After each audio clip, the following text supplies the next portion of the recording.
A few weeks after the Israelites left Egypt, they were hungry to the point of revolting against Moses and against Aaron.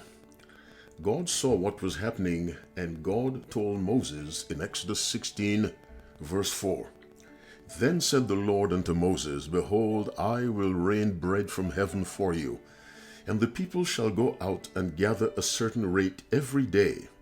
The expression every day actually means every day of the 6 days, because verse 26 tells us, 6 days ye shall gather it, but on the seventh day, which is the Sabbath, in it there shall be none. So when you read every day in verse 4 of Exodus 16, you must understand every day of the 6 days allowed to gather it. And so God said, they shall go out and gather a certain rate every day. Now he gives the reason, that I may prove them whether they will walk in my law or no.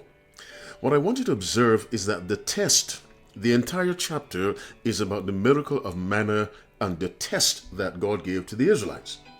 In verse 26, God said, 6 days ye shall gather it, but on the seventh day, which is the Sabbath, in it there shall be none. And it came to pass that they went out some of the people on the seventh day for to gather, and they found none. And the Lord said unto Moses, How long refuse ye to keep my commandments and my laws? See, for that the Lord hath given you the Sabbath, therefore he giveth you on the 6th day the bread of 2 days. Abide ye every man in his place, let no man go out of his place on the 7th day. So the people rested on the 7th day. Now, as I said earlier, and as the chapter informs us, the entire test was on the 7th day, the 4th commandment, the Sabbath commandment.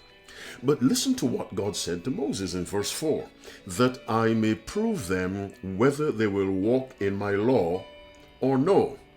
He did not say that I may prove them whether they will keep the Sabbath or no. He said, I will prove them whether they will walk in my law or no. This introduces a very, very serious truth. God presents the Sabbath as a representative of the entire divine law. And so God tests the faithfulness to him based on their relationship with this law, as if to say to us, he or she who respects the 4th commandment will respect all my laws. God gives them a test on a specific commandment, but tells Moses he's doing so to test them, Exodus 16:4, whether they will keep his law or no. My listening friend, there are 10 commandments. They are the whole duty of man.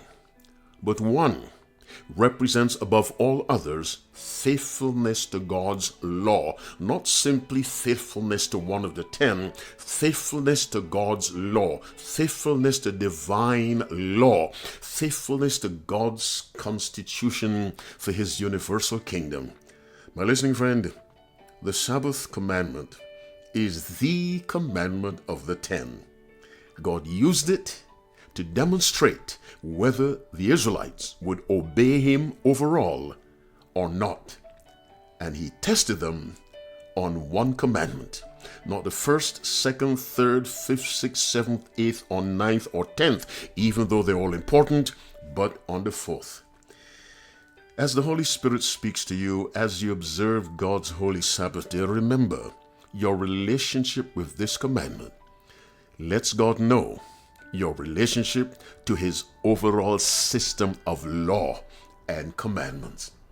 May the Lord bless you as you show God through your obedience to his commandment, the 4th, that you're willing to do whatever he says. God bless you and doubly bless your children as you keep the Sabbath holy.